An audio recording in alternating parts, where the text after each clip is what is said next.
first of all, welcome everybody to this chat. And before we start, I wanted to mention that we are recording the chat and we may be posting it online at a later date. So just want to make everybody aware of that. And this is the New Social Worker magazine's first ever live video chat with our authors. And I'm Linda Grobman, the publisher and editor of the New Social Worker. And I'm really, really excited about this event today. We're going to be chatting with the co-editors of the A-to-Z Self-Care Handbook for Social Workers and Other Helping Professionals. And this book was published last year by the New Social Worker Press. And here it is. And so I want to introduce our guest experts. There are a few things. I think you all know how to mute and unmute yourselves. And, you know, if you're not one of the main speakers, it's good to keep yourself muted just to keep background noise out. And you can unmute yourself as needed. Also at the bottom of the screen, if you roll your mouse over, you will see somewhere in the middle of the screen something that says chat, and you can click on that and a chat window will pop up. And then, you know, if you have questions or anything like that, you can type them into the chat window. So now to the main event. A little bit about the book. Self-care is an imperative for the ethical practice of social work and other helping professions. From A, for awareness, to Z, sleep.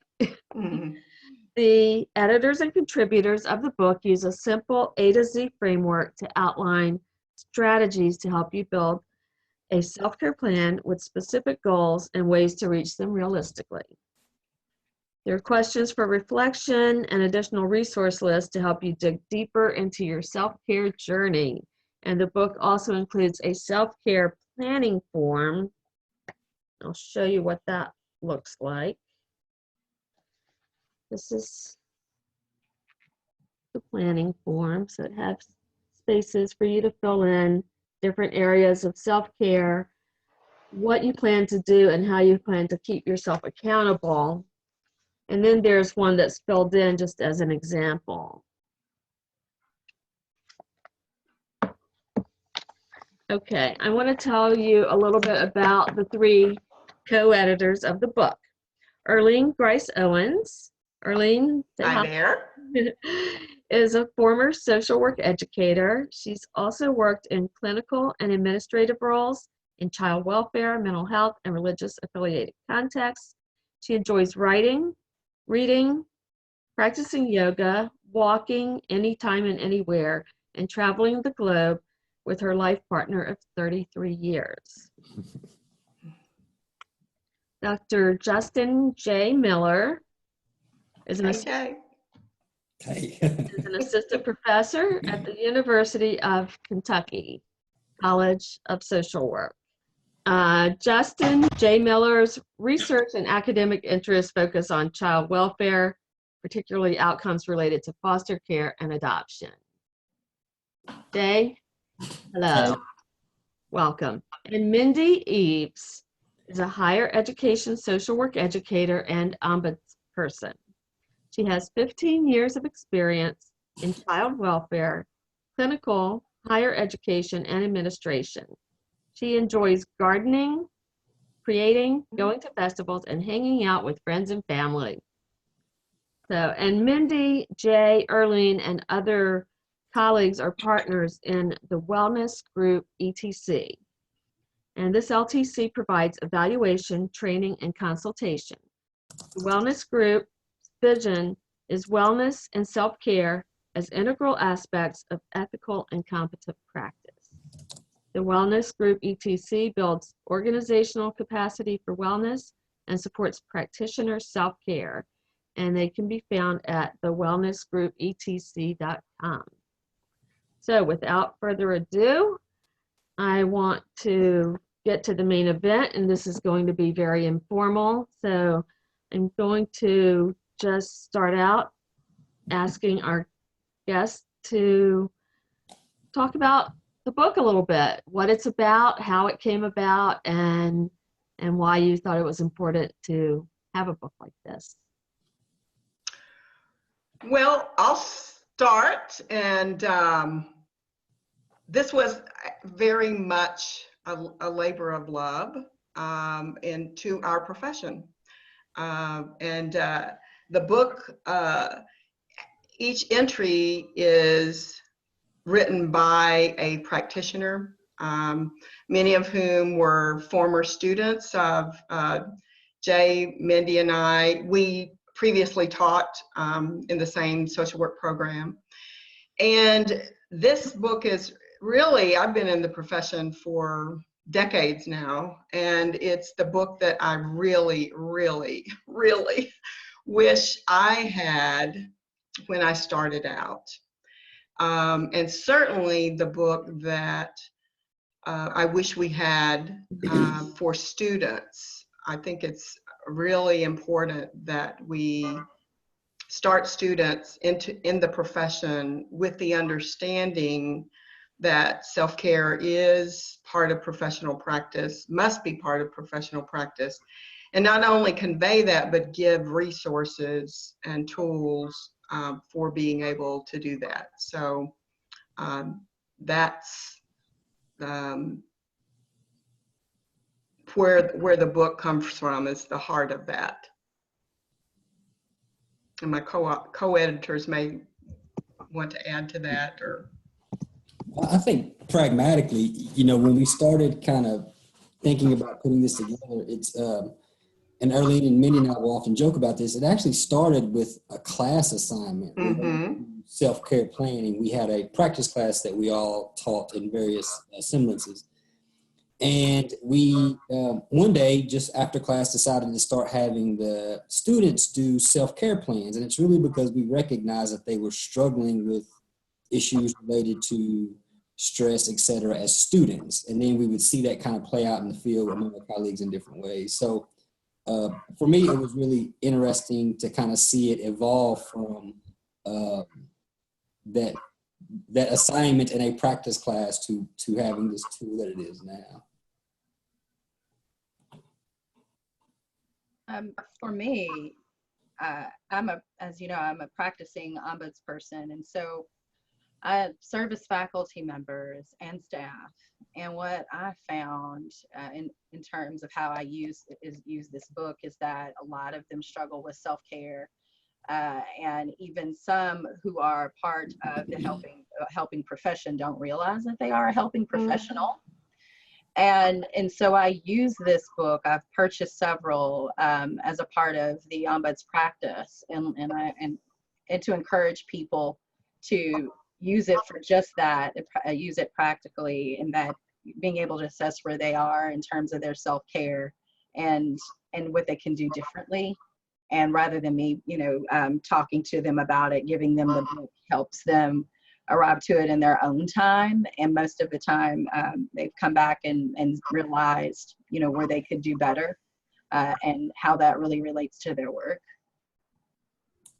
yeah, I think that's a good observation from Mindy, that this book is our central audience, if you will, started, like Jay said, with social work students, and then realizing it's not just something that students need, but something that all social workers need. And then from that, everybody in the helping profession needs this. And then I think from that, especially in our work with the wellness group, we find that this book appeals to a lot of different audiences, or is applicable for really any human being who is striving to take care of themselves. I know one of the authors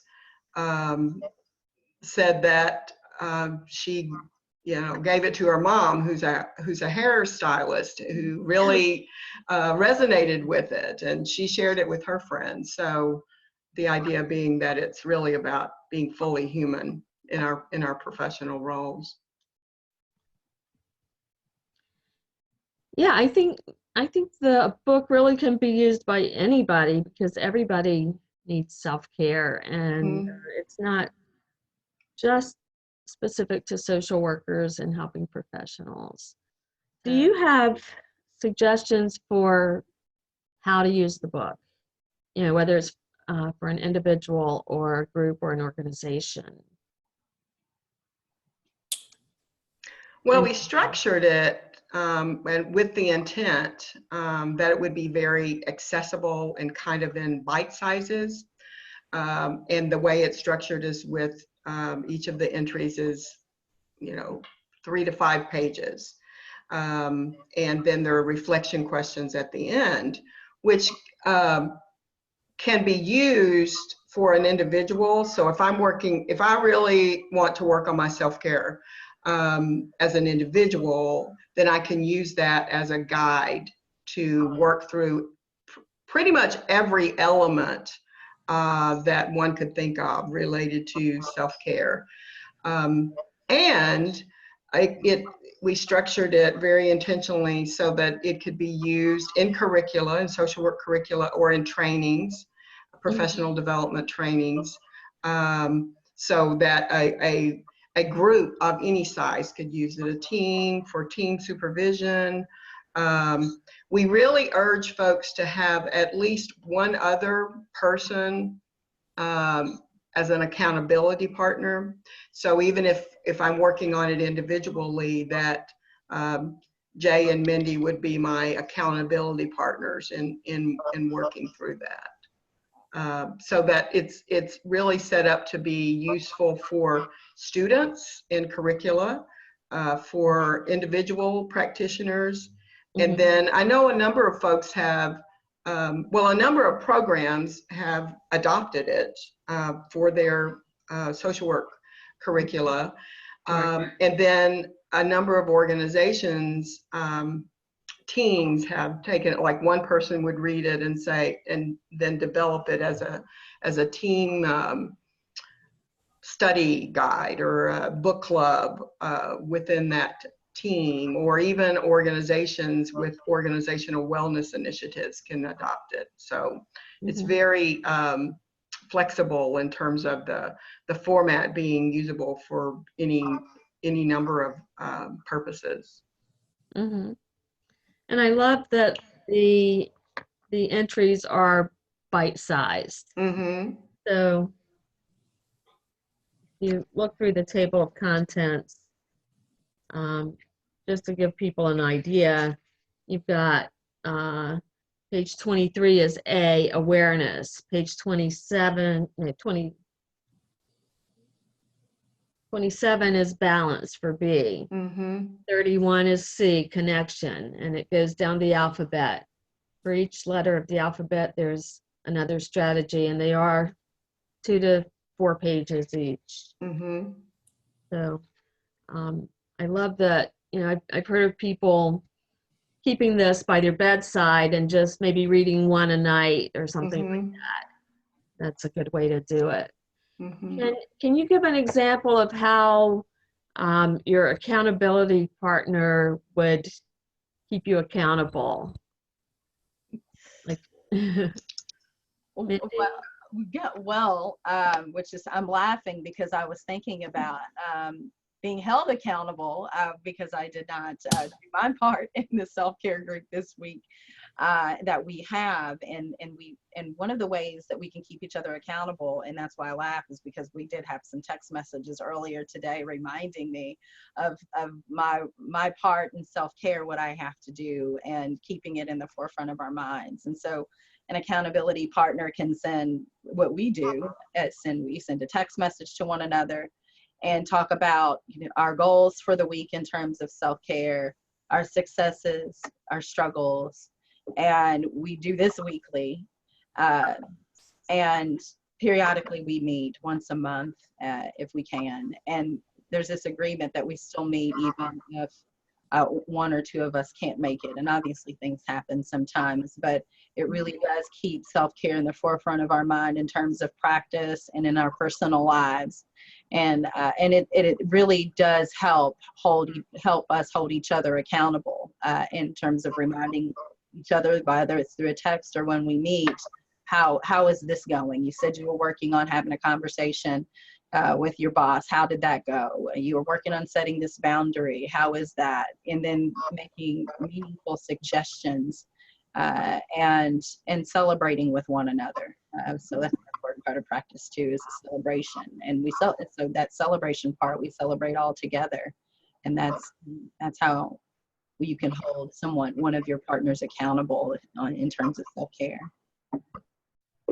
And it's really kind of the power of someone else knowing. I think that if going to the gym is my self-care, and if I'm the only one that wakes up in the morning and knows that I'm supposed to go to the gym today, that means one thing. But if there are other people that know that I'm supposed to be going to the gym as part of this plan, they can ask about it. And in asking, it's showing that self-care is not just about self.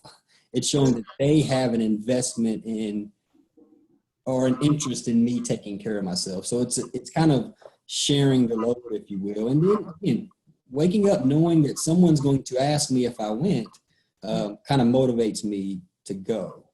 And I think that's true no matter what your self-care practice is. And it also helps, I think, I teach a self-care course in which we use the book as the primary text. And we have one of the assignments is related to self-care accountability groups, and we use a few that the book talks about. But people kind of expand their idea of what they think about self-care. When Erlene and I talk about it, some days I think yoga might be my self-care. Someday, I'm working on you. I'm working on it. I've been to the gym. He's never been to yoga. But you really start to realize that there's an expansive definition of self-care, and that through an accountability group, you can see the way other people actualize self-care.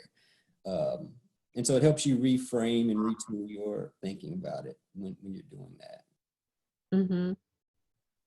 I think there's a little bit of peer pressure there and support when somebody else knows what you're doing, you know. Mm-hmm. Yeah, we talk about it, like Mindy said, with successes, struggles, and strategies, and it really does. Like Jay said, it expands your menu of available strategies. And I liked what Mindy said about it. It also, even if those little moments of, celebrating a success, and then if we're struggling, to help one another redefine success, and kind of thinking about it in those terms of your accountability partner. And I'm convinced, and we're doing more study around this, but I'm convinced that most social workers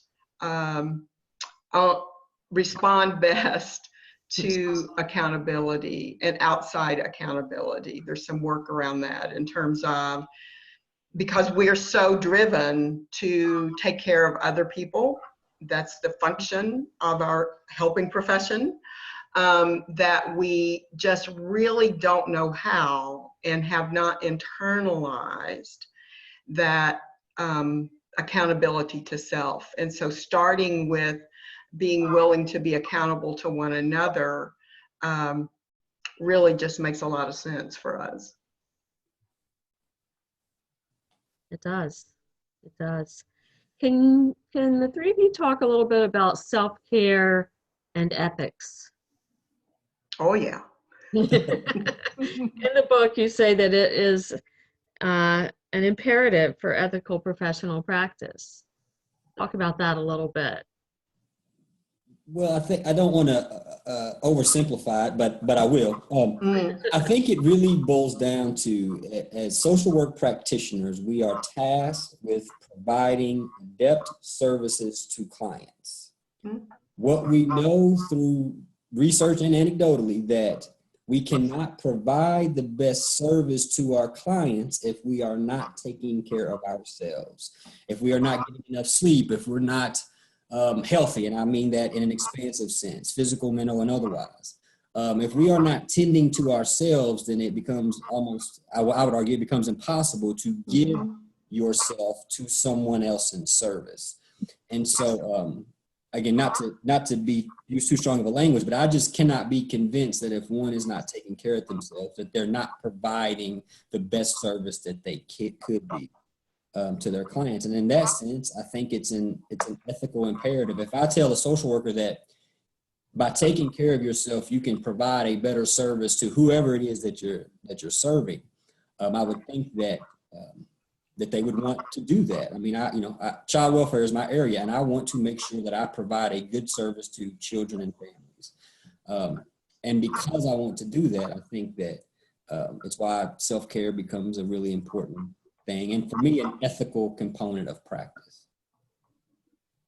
And I think NASW says it, IFSW says it, that there are many entities that this is not a new notion. There are many entities that have put forth that this is an ethical imperative. I think sometimes we struggle to see it as such, but without question, I think it's an ethical imperative. Well, and to expand on that a little bit, like Jay said, there's the International Federation of Social Workers. The NASW has a wonderful, succinct statement about self-care as an ethical practice for individuals.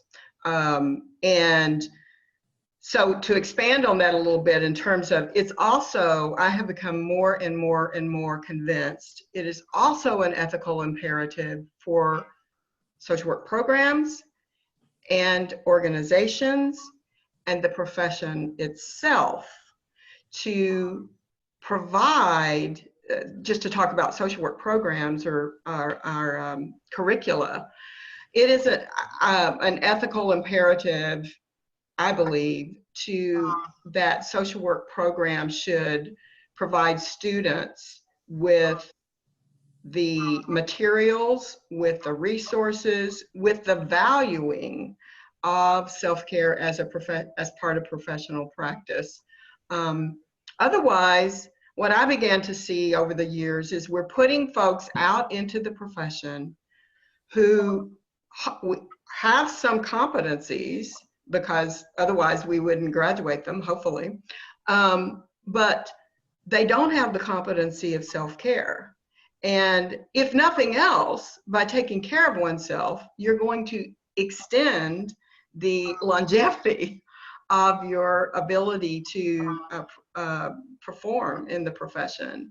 And you're going to be sharper, I mean, just as sleep.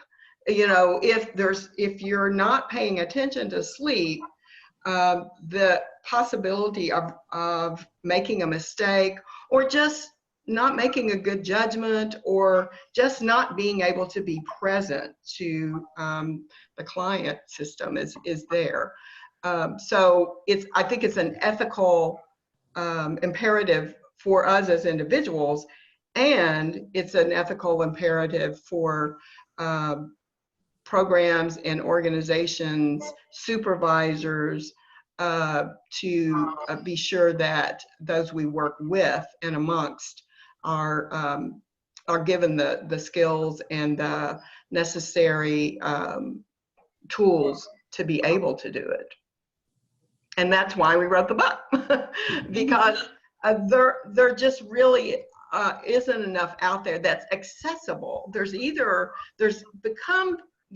a little bit more of some books and even workshops, or well shops as we call them when we do it with the wellness group, that are teaching about self-care, but we didn't find something that was accessible and flexible the way the A-to-Z book turned out to be. I want to build on what Erlene just said in terms of self-care, what it looks like, you know, in the curriculum in education. I want to build on it in terms of organizations. We know anecdotally and from research that social workers that are practicing in mental health and child welfare are just two examples, struggle when it comes to self-care and are right there at, at the forefront serving our most vulnerable clients. And unfortunately, a lot of them leave the profession in an they make an untimely exit from our profession. And what we really want to do is retain those folks. They have a lot of knowledge, expertise in the field, and they're leaving, or they too stay, and sometimes are not doing well. And so there's a particular chapter in the book, I think it's written by Ellen Kelly. It's about organizational wellness. And it's one of the big things I'm thinking about now in terms of where I'm at, where I'm practicing as an ombuds, in that we hear things like work-life balance, right? People throw that around. We hear things like, well, we want high morale. We really want to recognize our staff. We really want to help them. But kind of miss the boat in terms of understanding how organizational wellness really starts at truly taking things like self-care seriously by the leadership, and modeling that for the organization. And it really does start from the top. And if we want to see a shift where social workers aren't making the decision to make an untimely exit from our profession, then one of the things, then we need to start taking these things seriously, because burnout and vicarious trauma and all these things play a role in social workers choosing to leave, and also on the overall wellness of the organization. And this is one way to right the ship, so to speak, because it's one of those really unfortunate things that's happening, like I said, in child welfare and mental health, I know for sure. Mm-hmm. I wanted to mention, while I'm thinking about it, Erlene has a blog on the New Social Workers website. The website is at socialworker.com. And if you just search for self-care or search for Erlene Grise-Owens, you can find her blog. It's once a month, and it's a good source of ongoing information and support for self-care. I wanted to say that I hear a lot of people say, well, I would do self-care if I could find the time to do it. And in the book, you talk about self-care as not being an extra, and that self-care is a lifestyle. And that's the L entry in the book, lifestyle. So what does that mean, self-care as a lifestyle, rather than as just something that you do if you happen to have the time to do it? Well, I want to circle back with that too, of we were just talking about organizational wellness and self-care and the linkage between those, because some of the pushback that we get around self-care is that people saying, if my organization would change, then I could do self-care. If my organization would let me have time off, or my organization would do this. And so I want to emphasize, and I did a blog post that got some really good response and good conversation around the linkage between self-care and organizational wellness, and just to emphasize for ourselves over and over that as systems thinkers, as social workers, we understand how systems work. And so one part of the system can change the other elements of the system. So just because the organization is toxic or dysfunctional does not mean, it actually means all the more that I should know, or the individual should know, and be, I say, radically invested in doing one's own self-care. And it's obviously more difficult, but because you do have the pressures of the organization impinging on you, but it's really important that we view self-care as something that is related to organizational wellness, but not dependent on the organization. It's at both end.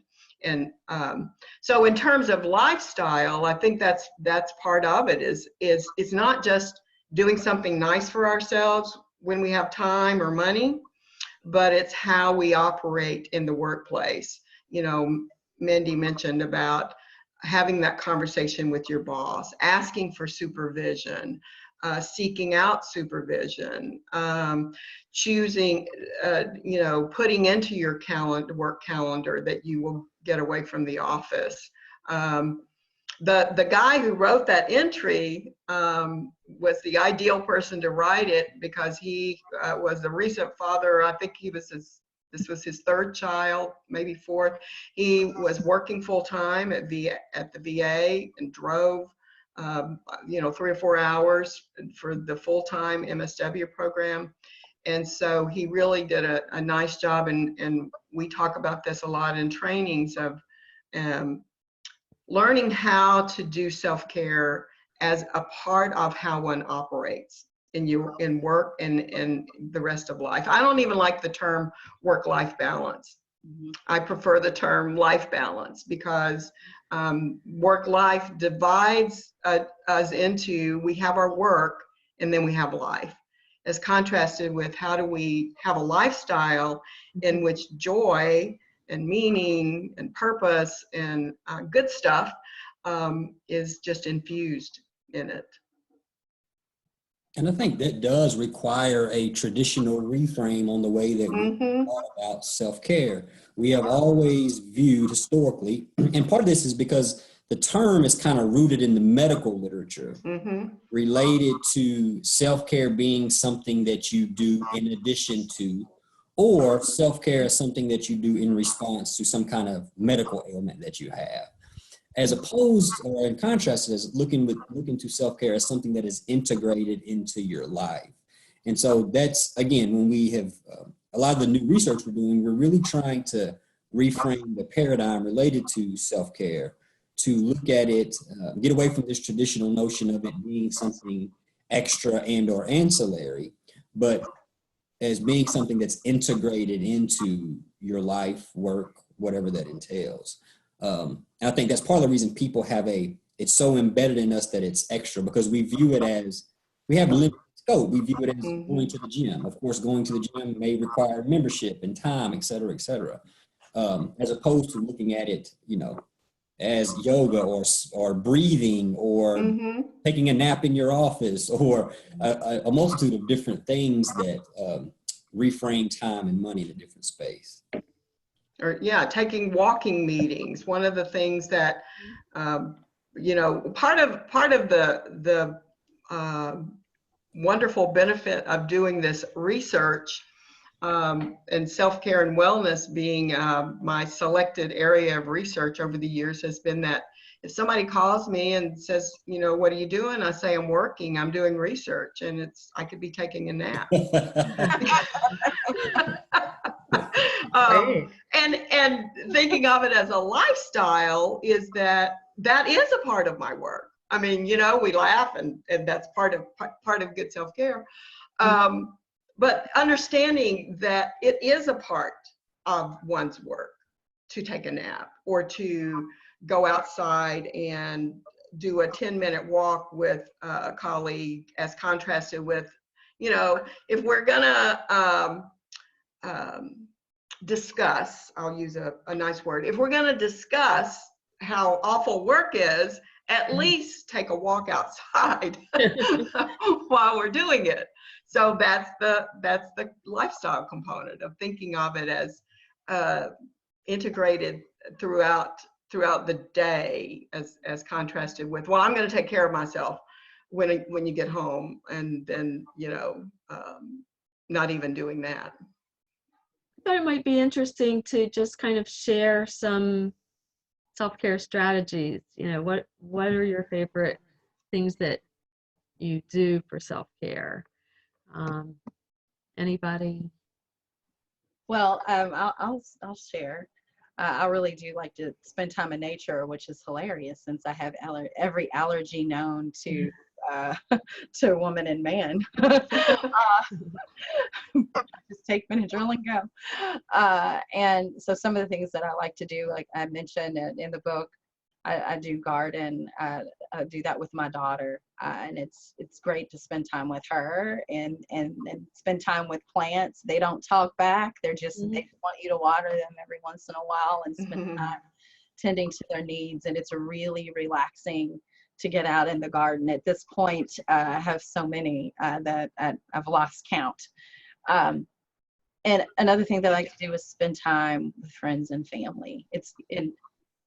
That means getting off my phone, and I have a habit on Saturdays when I spend time with friends and family to just, to just put the phone down, and I'll walk away from it most of the day. And I just give my energy and my time and all to them, because I'm a single mom. I have a career, obviously, and I'm in doctoral school and juggling a million things, and all of us are. And it's part of my lifestyle. Self-care is a part of my lifestyle in that way, to where that's just what I do now. I don't look at it as extra. Several years ago, when Erlene talked about self-care to me when I was a grad student, I thought it was extra. It's not now. It's really a part, of my life. And those are a couple of the strategies. Those are pretty simple. But I will share one more when it comes to work. A lot of organizations aren't doing well in this particular area. I will be honest, I don't think they're doing well. And part of my self-care is to establish some real boundaries in terms of what I'm not going to do at work. I'm not going to check my work email. I've been at work for 8 hours. Once I get home, I just don't check work email. And I've done it mistakenly in the past. And my thoughts and my frame of mind really started to focus on work when I was really off. And it took me an hour or so to kind of bring myself back into this relaxation space that's time for me. And so one of the things that I do here is, even though everybody else in the organization, it seems as if, has their email coming to their phones, and they check their email at night and on weekends, for me, it's important to not feel like I have to make that an expectation of myself. Well, I think in terms of some, not to get specific, but in terms of some overarching strategies, and Erlene talks about this a lot, that, self-care can be difficult to grasp because of the subjective nature of it, but there are some kind of universal concepts. And one of the things that I find is true for everyone, and it's really try to kind of solidify or codify for me in this class that I'm teaching, but also for myself, is to be intentional about it. Whatever it is, I'm intentional. And I'm a recovering workaholic, and I relapse several times a week, but I really try to wake up in the morning and be intentional about whatever it is that I'm going to do or to not do. And, we do a lot of work. So sometimes, Erlene will say, hey, I sent you something. Have you looked at it? I'm like, no, I'm not looking at it until Monday. And that's me being intentional about because it's easy to fall into not practicing self-care. So I try to, for myself, and again, as this kind of universal concept, I think folks should be intentional about whatever it is that they're going to do. Breathing, walking, gym, sleeping, whatever.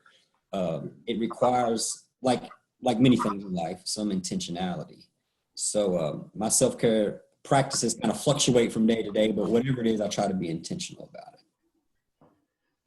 I think what Jay was talking about in terms of the intentionality is so important.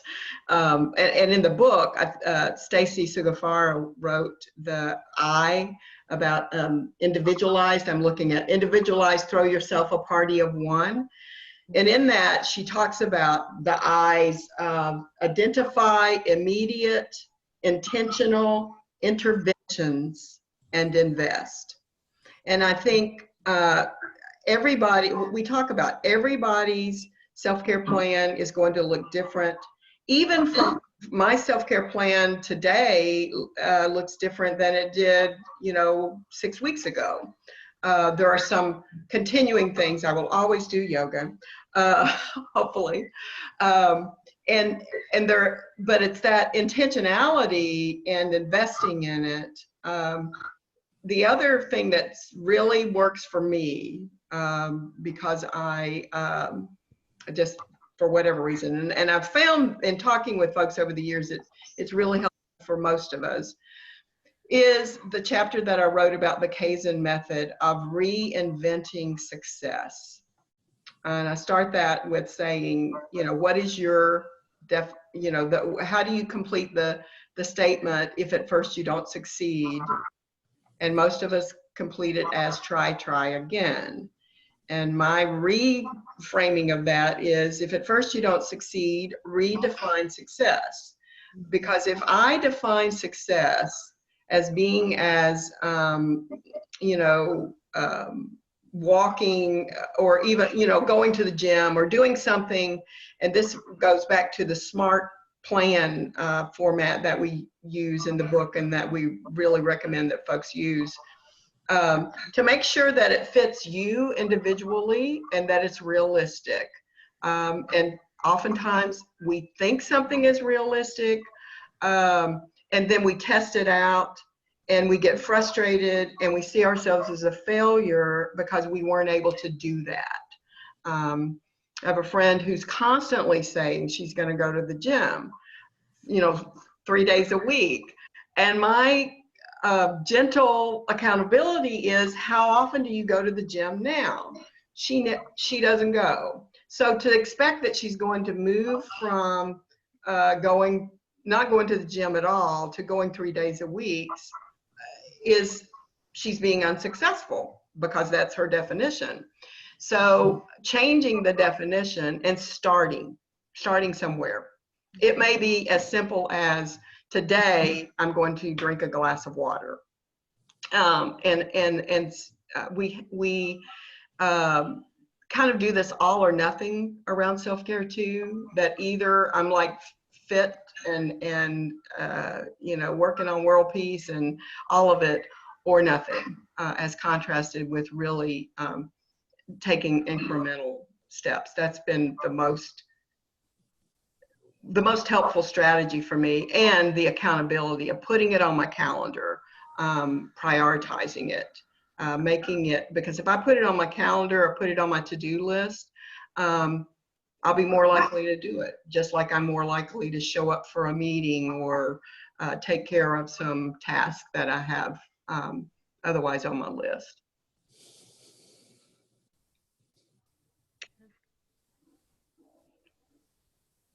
I like the idea of intentionality, and that your self-care plan may change from day to day or week to week. So we're getting toward the end of our time. Is there anything else that you would like people to know about self-care or about the book?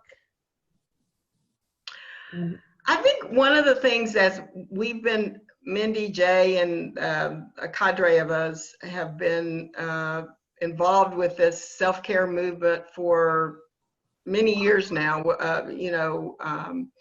and the more we are involved with it, the more complicated it gets, and the more, I guess, in some ways, the simpler it gets and the more complicated. And I think that points to the need to just acknowledge that it is a struggle. Everybody struggles with it in varying ways at varying times. And so the importance of having tools like the book or other resources, and just, again, that thing of intentionality, of being sure that as an individual, I have that every day or every week, because we can become complacent or just be overwhelmed, the either end of the continuum, and then our self-care falls off the radar. And so one of the things that we really hope that this book will support is and we end the book with that, I think, of inviting folks to use the book as in an ongoing way. It's not a book to read and then put it aside and, oh yeah, I read that book. Honestly, I pick up the book and I flip to one of the entries on a regular basis. And it's like, oh my gosh, I forgot to, yes, this is a good reminder. I need to do such and such, or, oh my gosh, that's a good idea. Why didn't I think about that? Oh, that's right. I've read this, 27 times, but it clicks with me in a different way at a different time. So, and then if you're using it with colleagues or with friends, then you experience it in a different way, because I think Jay said earlier, then if I'm reading the book and talking about it with this set of folks, then we'll have a certain take on things. But then if I'm reading it or discussing it with a different set of folks, I'll get some of the same, but maybe some different perspectives or strategies or experiences with the struggle. It really is important to have, and again, that intentionality of having the resources there for yourself, so that you don't have to constantly be searching for it, or it drops off the radar. Does that make sense? Just in terms of really being sure that you have the resources, and we wrote the book so that it can be that kind of thing that you use again and again, not just something you read and put aside. Definitely makes sense. Well, in a connected way, I think it's important too that we not just continue to look at self-care as this cute little thing over here that you can do serious stuff. We are really trying to work on building the empirical literature around self-care, which interestingly, you would think that there'd be a lot of research around self-care, and there's not. Because it's not been taken seriously. Yes, exactly. Yeah. And so we're really trying to push the envelope around. There is a science around self-care. There are emerging and best practices that we can learn. There are some predictive and theoretical models that we can develop to really speak to this notion that people want to kind of put it in this box as it's something that we can pick up and do, and yeah, it's cute to talk about, but let's get back to the real stuff. Let's get back to interviewing skills. Let's get back to case planning. When none of that can happen in a most effective way without first addressing the issue of self-care. So we really need to, it's time out for playing games about it. We really need to get serious about how we talk about it and how we frame it, and disseminating knowledge and research around it. That's both, I hate to use the term, but both academic and accessible, and that we disseminate it in a strategic way, because we need to have a menu of self-care for everyone. And if you're an academic interested in science, we need to have something for that person. And if you're a practitioner in a different part of social work practice, we need to have something for that person. But I feel like it's just time out for playing games with it. We need to get serious about it.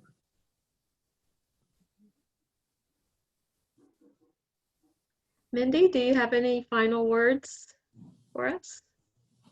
Well, I do think that it is time to take it seriously. I'm doing my dissertation on self-care, and I think it's the reason why it's time to take this seriously is that we truly are losing folks. They're going to do a lot of other things. The person that trained me in child welfare a long time ago, left to go work at Lowe's, and I love Lowe's. It's not, I'm not talking bad about Lowe's. Just all this expert knowledge, he left and he still hasn't come back. And he practiced for a number of years, and his approach was wonderful. And when he left, the dynamics of the team changed, and it took us a while to get back to, some of the things that I think made us an effective team, and it was because we lost him. And so if it's important, I think, for folks to take a serious look at self-care and look at their organizations.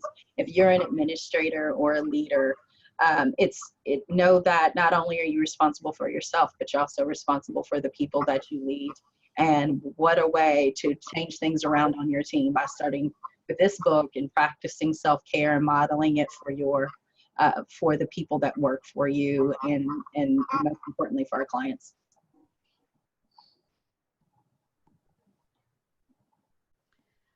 I wanted to mention that in the self-care planning form in the back of the book, there are 4 areas: physical care, psychological care, social care, and professional and academic care.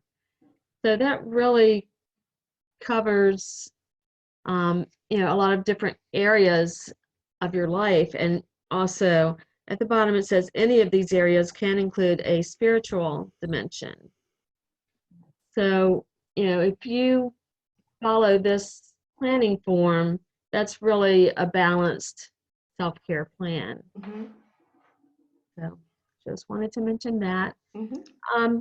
I think, is there anything else before we conclude?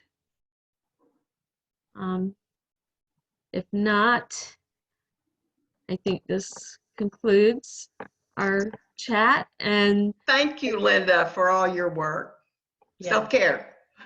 Thank you, Linda, very much for setting all this up and always being an excellent support for us when it comes to this book. Thank you. well, this was just very exciting to me, and I want to thank all of you, Mindy, Jay, Erlene, and our participants who came to the chat today. This is being recorded. We may be putting this online so that other people can watch it. And so I think that concludes our session for today. I'm going to just quickly share a screen with you that gives you a little bit of information about where to find the book, where to find the wellness group. So let me see if I can do this. While you're doing that, if I can just reiterate, I do think, and we kind of alluded to this, but I think to say specifically that it's so crucial that we give explicit attention to this as a skill development, that self-care as a professional skill development, as contrasted with it being, we emphasized it's not just this nice thing, but extra, but that it is that, and that because of that, it's important that we continue to build the resources. And like Jay talked about, the research to support best practices, so that we can help one another individually and as organizations and as a profession to know how to do this better. Our vision really is, with the self-care movement, is to change the culture of the profession so that the language is not, people, when they hear about social worker, most helping professions, their automatic expectation almost is that they will burn out, as contrasted with, I want the culture to be, wow, what a joyful, meaningful, sustainable profession that we have. And how we have that is through our own attention to self-care and our own well-being. Excellent point. All right, the share screen just doesn't seem to be happening. So I'm just going to say that the book is the A-to-Z Self-Care Handbook for Social Workers and Other Helping Professionals. It's edited by Erlene Grise-Owens, Jay Miller, and Mindy Eaves. And it's available in print and Kindle editions on Amazon.com. It's also available at shop.whitehatcommunications.com. And if you're interested in learning more about the wellness group, that website is thewellnessgroupetc.com. Okay, thank you very much. Thank you. Be well. Take care. You too. Have a great afternoon. You too. Bye-bye. Bye-bye.